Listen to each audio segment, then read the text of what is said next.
There we go. Good evening, and welcome to the Norman City Council, Norman Utilities Authority, Norman Municipal Authority, and Norman Tax Increment Finance Authority meeting of November 12th, 2024. Madam Clerk, will you please call a roll? Councilmember Ball. Present. Councilmember Peacock. Here. Councilmember Montoya. Here. Councilmember Grant. Here. Councilmember Nash. Here. Councilmember Hinkle. Here. Councilmember Holman. Here. Councilmember Dixon. Here. Mayor Heikkila. I am here. Will you all please join me in the pledge?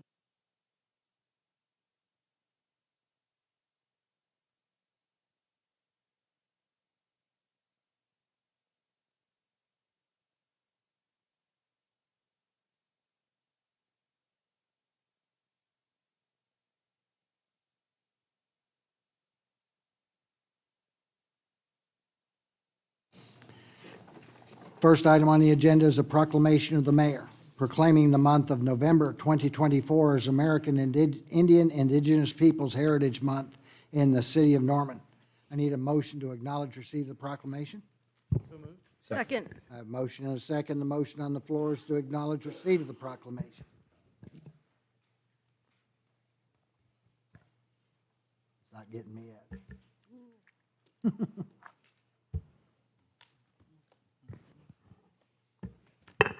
Just a second.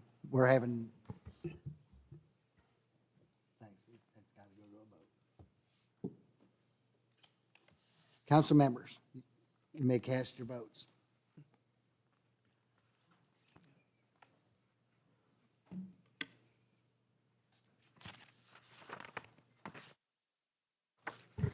All votes have been cast, and the motion to acknowledge receipt of the proclamation passes unanimously. Thank you, ma'am. I will read the proclamation. A proclamation of the City of Norman, Oklahoma, proclaiming the month of November 2024 as Native American Indigenous Peoples Heritage Month in the City of Norman. Whereas the Native American indigenous population residing within the City of Norman is represented by a unique and diverse population of indigenous peoples from many tribal nations. And whereas this unique population enriches every aspect of our nation, state, and community. And whereas the Native American indigenous population of Norman is represented within every facet of the city, including but not limited to primary, secondary, and higher education, business and nonprofit organizations, federal, state, and tribal services, health professions, industry, the armed services, religion, law enforcement, entertainment, and the fine arts. And whereas fostering pride in the languages, traditions, and practices that make up the extraordinary richness of the American indigenous culture is central to our shared progress as a community.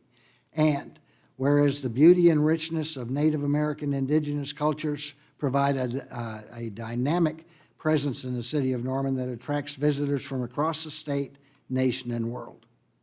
Now therefore I, Mayor of the City of Norman, Oklahoma, do hereby proclaim the month of November 2024 as Native American Indigenous Peoples Heritage Month in the City of Norman, and encourage all citizens to join me in recognizing the contributions made by the Native American Indigenous people in our community and celebrating the diversity and character of our community.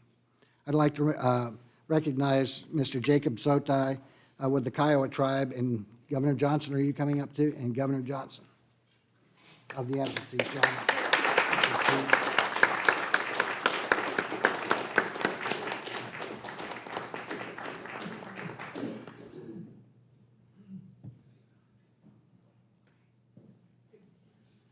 We've got two, so that both groups.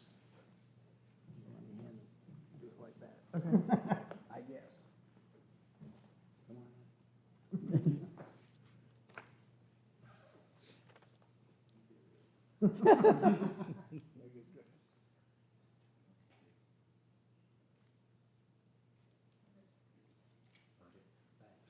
Would you like to address us? I want to say one thing to you. Okay, and then Jacob. Jacob, you want to say something, sir? Yes, after you. Okay. Well, thank you, Mayor. Believe it or not, you said everything that I was going to say, so I'm just going to kind of make it up here. But thank you. This is honoring a gift for our ancestors by celebrating indigenous knowledge. tradition, language, and culture. Native American history is American history. I want to thank the past President George H.W. Bush for signing it into law in 1990. Thank you very much.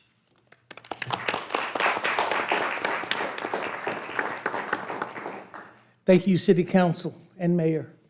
I would like to acknowledge the traditional tribal people, the Caddos and the Wichitas, who inhabited this area prior to the occupation of the colonialists. We are thankful for those tribes who are a part of the 39 who reside presently in Oklahoma. I'm a proud, well, now I'm a former, but I hope to come back. I've lived here in Norman for 35 years. I came in 1972 to the University of Oklahoma as a raw-faced freshman from Elgin, Oklahoma. And I made this my home because I found this to be a unique place in the state of Oklahoma. And I'm thankful for the opportunity to live in such a good place. I previously served on the subcommittee for inclusivity in the previous administration. It was such a pleasure for me to do that. I'm thankful for this designation. We were so thankful to be a part of the community that we created a fellowship, Norman First American United Methodists. We've been there since 1995, and we continue to serve the community through various aspects, activities to help to embrace and endorse who we are culturally so that our community can recognize and participate with us. And we invite you to come the second Friday of every month for our taco sale. As we continue, we had a gala here at McFarland's. McFarland's been a really effective partner with us. We had a gala to help build our building fund, which we hope to begin in the next year or so for a sanctuary. And so we're very thankful for all that the community does to help support our Native community and recognizing who we are and celebrating the uniqueness that we bring to the table. So thank you very much. Thank you, sir.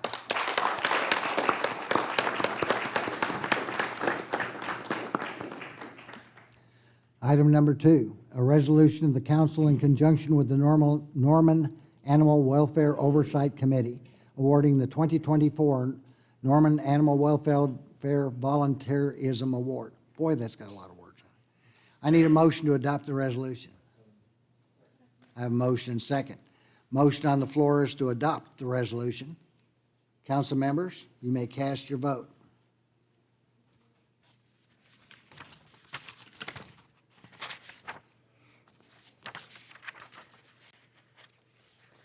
All votes have been cast, and the motion to adopt the resolution passes unanimously. Thank you, ma'am. I'll read the resolution. A resolution of the Council of the City of Norman in conjunction with Norman Animal Welfare Oversight Committee awarding the 2024 Norman Animal Welfare Volunteerism Award.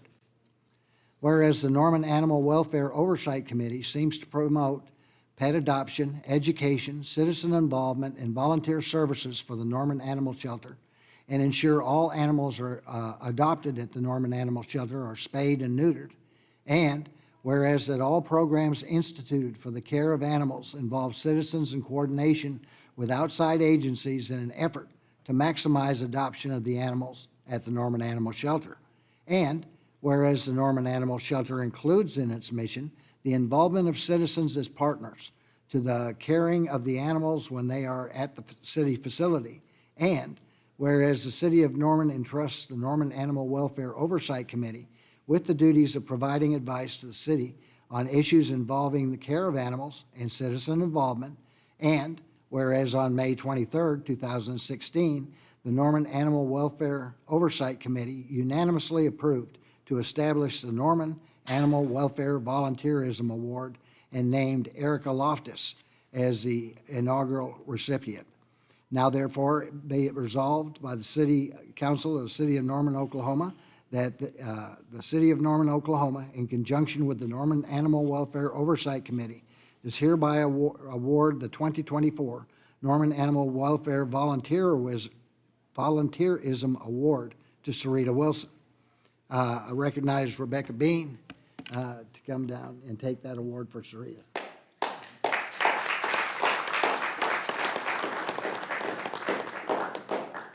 Thank you. Esteemed City Council and Mayor, it's my true pleasure to recognize Sarita Wilson as this year's Norman Animal Welfare Volunteer of the Year. Sarita is a former Ward 5 City Council member, and while on council, she championed greater protections of animals, specifically a new law that banned indefinite tethering of dogs. This law has since been copied in multiple other cities throughout Oklahoma. For 16 years, Sarita operated Annie's Rough House and founded Annie's Rescue Foundation, helping orphaned animals find shelter, medical care, and new homes. At Annie's, she taught her employees the ins and outs of rescue work. She successfully inspired and equipped the next generation of helpers. Sarita has housed dogs after tornadoes and helped transport adoptable dogs into homes in other states. She's provided shelter to animals belonging to people with housing insecurity or due to domestic violence. She once even drove a survivor of domestic violence to safety to Salt Lake City to meet with her parents. Sarita has maintained a pet food pantry and an angel fund for vet care. She's helped by realizing that by keeping dogs out of our shelter, it was the key to lowering euthanization rates. Excuse me.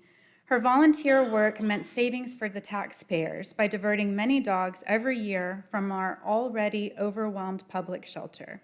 I'd say that she has helped countless animals, but knowing your love for data, Sarita, I have no doubt that you probably kept track.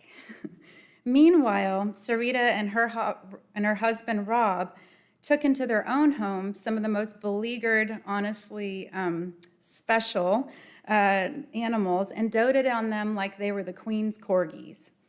If you look closely at the fabric of our community, you'll see that it's stitched together with helpers like Sarita, people who could justifiably say, I'm too busy running a business, but who instead choose to quietly help their fellow human beings and their furry friends without any hope of repayment or recognition. Tonight, we do recognize Sarita because we know that it is through service that we as individuals are made whole. It is by helping the least among us that we are defined and made stronger as a collective. Thank you for being an amazing helper to so many in so many ways, Sarita. Please join me, everyone, in recognizing Sarita Wilson, our Norman Animal Welfare Volunteer of the Year.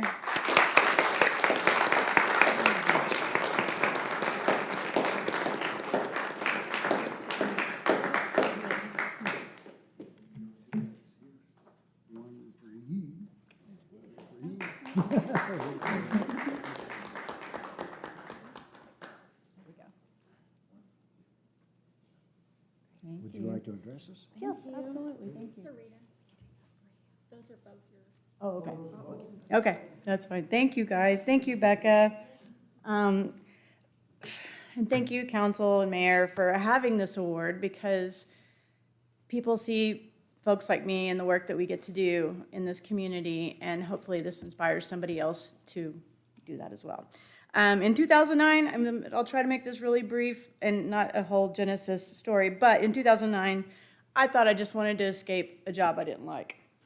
And so I went about figuring out how to start at Annie's Rough House and becoming the crazy dog lady that you know now. So on day one of Annie's Rough House, this is kind of how I got into both council, weirdly enough, and rescue work. So day one of Annie's Rough House, we had the doors open and a little black dog stuck her face in, and she said, I don't have any money, but I would really like to stay here because I'm hungry.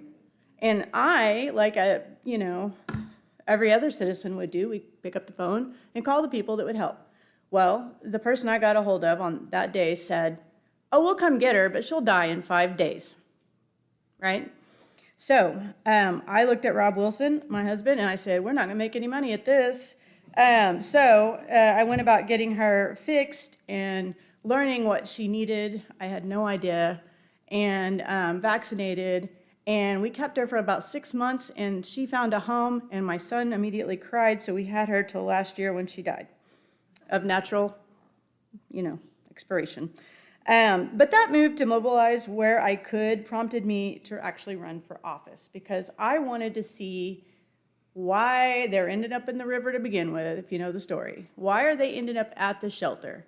And what I learned through my time on council and serving at Annie's Rough House, I really just wanted to be on the Animal Shelter Oversight Committee, just FYI, but I ended up having to run for office and pass a bunch of ordinances and that sort of thing. But anyways, I leaned into that philosophy of how do they get there in the first place. They need food, they need medical, they need all kinds of things. Sometimes they just need a crate. And sometimes they need a place to stay for a minute. And sometimes they need to be driven to Salt Lake City to meet up with somebody. But through all of that, I now understand why that person on the other end sounded so exasperated and sounded like they really didn't want to come get this dog. And I thought we won't talk about what I thought, but I learned a valuable lesson in that I had not walked in their shoes, and now I have. And so please volunteer at the shelter if you can. Give money to rescue organizations if you can. Sometimes it's as good as, or as easy as your dog doesn't need that food anymore. Donate it to a rescue. St. Francis is a great one. All of this is bittersweet as I also sold Annie's Rough House and am transitioning a new set of owners into that role.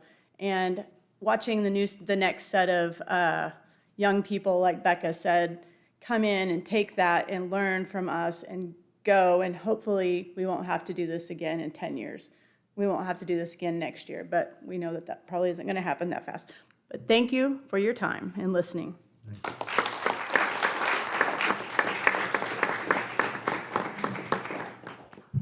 Next item on the agenda is council announcements, and I'll start at Ward 1. Okay. Myself and Councilmember Holman today were able to go to Sooner Mall, where CASA, which is, they are the Central Oklahoma, or they're the Child Abuse Support and Advocate Group. We gave them a proclamation a few weeks ago. And what they do for our community and for these kids that are in abusive families and abusive relationships is amazing. These kids can be involved in foster care, they can be involved in the court system, but through the entire time that they're going through this, they get one CASA advocate. And this person is their one consistent, just the one consistent person they may have in their life throughout this entire process. And so today at Sooner Mall, they had this gigantic bulldozer that Bolt Construction built. It's a playhouse, and they are doing a raffle. I think it's $10 for one ticket, $20 for three. But this thing it's 2 stories. It is amazing. All the proceeds from it go to Central Oklahoma CASA. So I highly encourage you, since you're being in the season of volunteering and all that, if you can't actually do something, you can buy a raffle ticket and hopefully win an amazing playhouse. And on top of that, though, there's all kinds of things you can do. You can go to a school. There's many schools here in Norman that you can go in, take 10 minutes, and just read to a kid. And if you can do that every week and just be involved in one kid's life a week, the difference it'll make is amazing. The church that I go to Antioch, on Tuesdays and Wednesdays from 3 to 5. They do what's called Snack and Study. It's open for elementary and middle-aged students. The kids go there, they get a snack, they get sent home with food for the kids that might not have enough to eat at home. There's people there that can help them with their homework, and it's just a great environment to just be in and have fellowship in. And if you're a church that's close to an elementary school, I highly encourage you to contact them and to look into doing something like this, because especially this time of year, kids need all the help they can get. So I highly encourage that. And I think that's all the important stuff I had anyway. So that's it. Councilmember? No announcements for Ward 2. Thank you. Councilmember? No announcements from Ward 3. Councilmember? Yes, good evening, Ward 4 and City of Norman. I want to put this particular open house on everybody's radar so they can plan accordingly. So there will be one more opportunity for Norman residents to ask questions and weigh in on our land use and comprehensive plans via our AIM Norman open houses. Around February, March, the final document should come to Planning Commission for review and approval before moving on to City Council for consideration and approval around April, May. So the first open house will take place December 10th from 6 to 8 p.m. at Young Family Athletic Center, 2202 Trey Young Drive. The second open house will take place on December 11th from 11 a.m. to 1 p.m. at the Norman Development Center, 225 North Webster. Other events worth mentioning, PFLAG Norman has a social and support meeting November 14th at 7 p.m. in the East Side Library. Their event messaging is as follows. Come join us as we come together to love and support each other. PFLAG Norman is here for you to lean on and help any way we can. Then on Friday, November 15th, Lazy Circles Brewing turns 7 and plans to celebrate their longevity in our community from 5 to 7 p.m. As per their event, when you go into a brewery, everyone knows your name, just like Cheers, and you relate to people and your differences become less. We hope over the years you have found this fellowship at Lazy Circles. They'll also have Jeepney Express, a Filipino food truck, on site serving up lumpia. Then on Saturday, November 16th, from 3 to 6 p.m., there will be a 4th annual chili cook-off at 405 Brewing. That's at 205 East Main Street, in partnership with 405 Animal Rescue. Attendees are encouraged to bring their best chili if competing, along with their family, friends, and pets to enjoy food, drinks, raffle games, shop local vendors, and meet adoptable dogs. Then on Saturday, again, November 16th from 4 to 7, just down the road, Norman Mardi Gras Parade organizers are hosting a gumbo cook-off. The deadline to enter as a competitor is Tuesday, November 12th, so today. The event will be located in the gathering place between Lazy Circles Brewing and Stash. It promises to be a delicious evening filled with spicy competition, live music, and good vibes. The cost to attend is $20, and your ticket includes live music, a raffle ticket, and tasting supplies for gumbo. Gumbo tasters under 12 are free. Last, we are entering a new budget cycle, and you will see us working on that in the coming months. Ward 4 residents with budget suggestions or specific requests are encouraged to send them to ward4@normanok.gov. Thank you. Councilmember? No announcements this week, thank you. Thank you, sir. Councilmember? No announcements this week. Thank you, sir. Councilmember? Just a couple real quick. Also wanted to echo the raffle, the CASA raffle at Sooner Fashion Mall. If you go get a chance to take a look at that, I think they're $10, and it is pretty impressive if you have kids. I think they'd really enjoy it. And while you're at the mall, again, not only do you get to support a great cause, but might win something really cool. But while you're at the mall, also encourage you to go check out the new arcade at the mall. So going back in time a little bit there. And then this Friday at Norman High, the Norman High Tigers will be playing in the playoffs. They've just finished their best regular season record in almost 20 years at 9-1. They beat Bixby last week, who has been dominating high school football in Oklahoma for the last 10 years. And they're playing at home against Edmond Memorial, first round of the playoffs at 7:30 here in Norman. And quarterback Phoenix Murphy and his brother Ryder are setting and breaking, shattering passing and receiving records at Norman High that go back a long time. So if you're not doing anything Friday night, I would encourage you to go check out Norman High football. And then also wanted to let everybody know that the Community Planning and Transportation Committee meeting for this month, as of right now, we have scheduled for the 20th because the fourth Thursday of the month falls on Thanksgiving this month. So we're going to do it on Wednesday, the 20th, so we can still get that update, public transit ridership update in, and updates on other ongoing road construction projects in the city of Norman and stuff like that. So Wednesday, the 20th at 4 p.m. here at City Hall. It's also live streamed on the City of Norman YouTube channel if you can't be here to attend in person. And then last, I just want to thank the absentee Shawnee tribe, even though they already left, but Governor Johnson and the rest of them for their assistance with the federal funds, $13.7 million that will help us replace the North Porter Bridge. So that's just a great example, I think, of a partnership between the city of Norman and the mayor and the governor of the tribe working together to address a really large infrastructure project and get funding for it that we don't have to take out of our own pocket. So that's all I have. Thank you. Councilmember? No announcements today. I'd like to join you in that. that bridge is 87 years old. That's older than me, so it's time to go. It's one of those things that has to happen, and it's a great grant that comes from the absentee, Shawnee, to be able to, for us to work together. What that will give us is slack in that budget bond. If there's, prices go up on almost anything. And so if there's something that outprices itself in one of the other bridges coming down, we've got enough to be able to cover those kinds of things.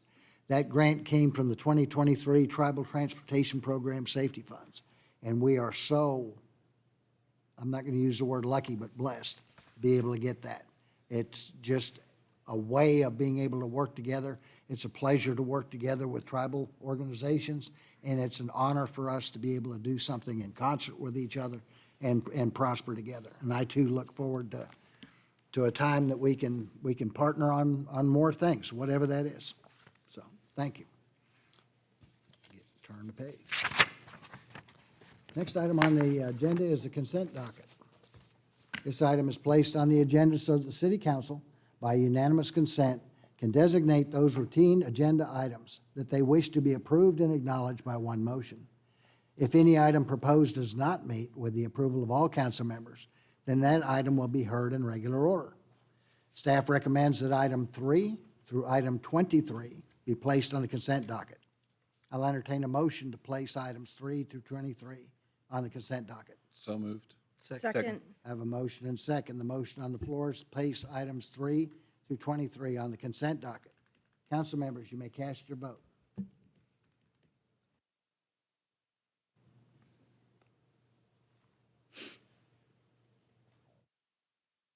Have been cast, and the motion to place items 3 through 23 on the consent docket passes unanimously. Thank you, ma'am. I'll entertain a motion to approve items 3 through 23 on the consent docket. Moved. Second. Have a motion and second. Any comments by council regarding any item on the agenda? Hearing none. The motion to approve items 3 through 23 on the consent docket. Council members, you may cast your vote.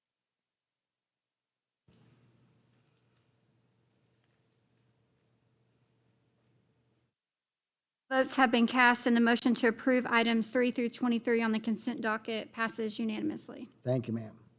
Next item on the agenda is miscellaneous comments. This is an opportunity for citizens to address city council. Due to Open Meeting Act regulations, council is not able to participate in discussion during miscellaneous comments. Should be directed to council as a whole and limited to 3 minutes or less. Madam Clerk, do we have anybody signed up? Yes, Mayor. John Scammyhorn, I didn't see John. Richard Kirby? No? Jonna Beth Jupe? Okay. Floyd Carroll?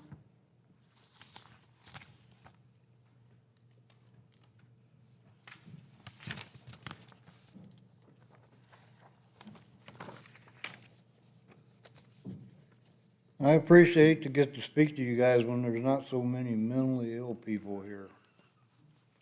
But I do have the mentally ill business I'd like to talk to you about, because I've been over here on the 600 block of East Main for 20 years, and I've raised grandchildren over there.